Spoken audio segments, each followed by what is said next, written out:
Bila mendengar nama Kampung Ampel di Surabaya, Jawa Timur, ingatan kita pasti akan langsung menuju pada sosok Sunan Ampel, Wali Songo penyebar agama Islam di Pulau Jawa.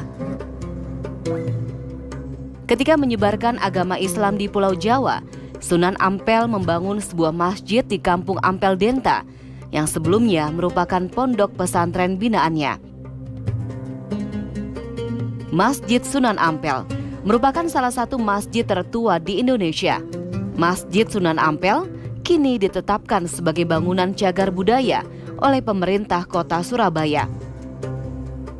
Masjid ini dibangun tahun 1421 oleh Sunan Ampel bersama para sahabat dan santrinya. Arsitektur masjid berpintu 48 ini kental gaya Jawa kuno. Tak ada kubah, atapnya bersusun 3 seperti bangunan pendopo. Masjid ini ditopang oleh 16 pilar berdiameter 60 cm dan panjangnya 17 meter, sesuai dengan jumlah rakaat sholat 5 waktu.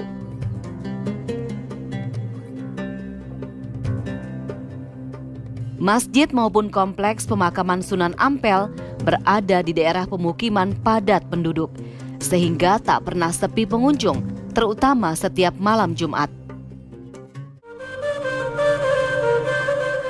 Setiap hari selama Ramadan seperti saat ini, menjelang waktu berbuka puasa, Masjid Sunan Ampel menyediakan takjil bagi para pengunjung.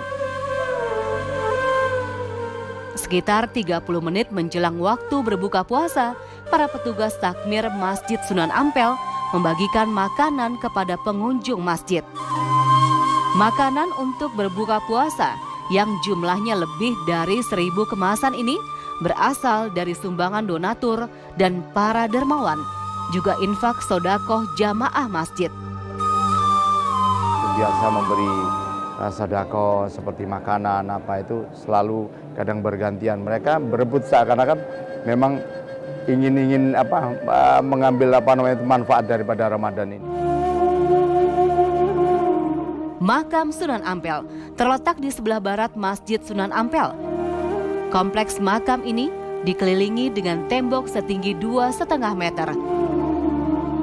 Makam Sunan Ampel letaknya berdampingan dengan istri dan 5 kerabatnya.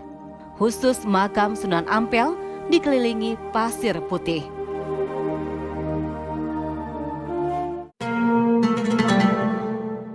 Sementara itu di Desa Bonang, Lasem, Rembang, Jawa Tengah, terdapat situs pasujudan Sunan Bonang yang ramai didatangkan peziarah.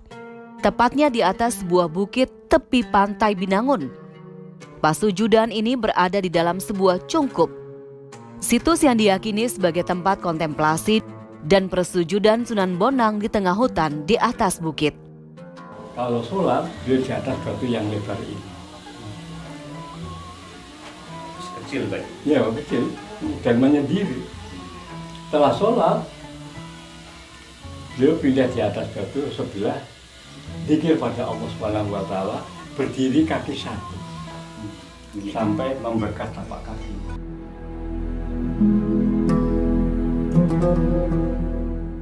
Setelah melakukan riyadoh, Sunan Bonang membangun sebuah masjid di kaki bukit. Masjid ini masih berdiri hingga sekarang dan dikenal dengan Masjid Sunan Bonang. Masjid yang dibangun sekitar tahun 1500-an ini menjadi tempat syiar Sunan Bonang sebelum disebut sebagai Masjid Mbah Bonang. Masjid ini lebih dahulu dikenal masyarakat setempat sebagai Omah Amba, yang dalam bahasa Indonesia disebut rumah besar. Memang Mbah Bonang syiarnya tidak seperti dakwah seperti sekarang ini. Mbah Bonang selalu merendahkan, cerita ini halus sekali. Sekitar 500 meter di selatan situs Pasujudan terbaring jasad Sunan Bonang.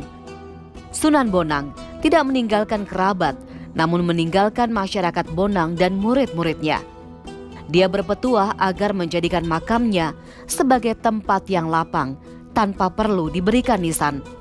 Membiarkan tempat peristirahatannya menjadi sebuah kesederhanaan menuju jalan Allah.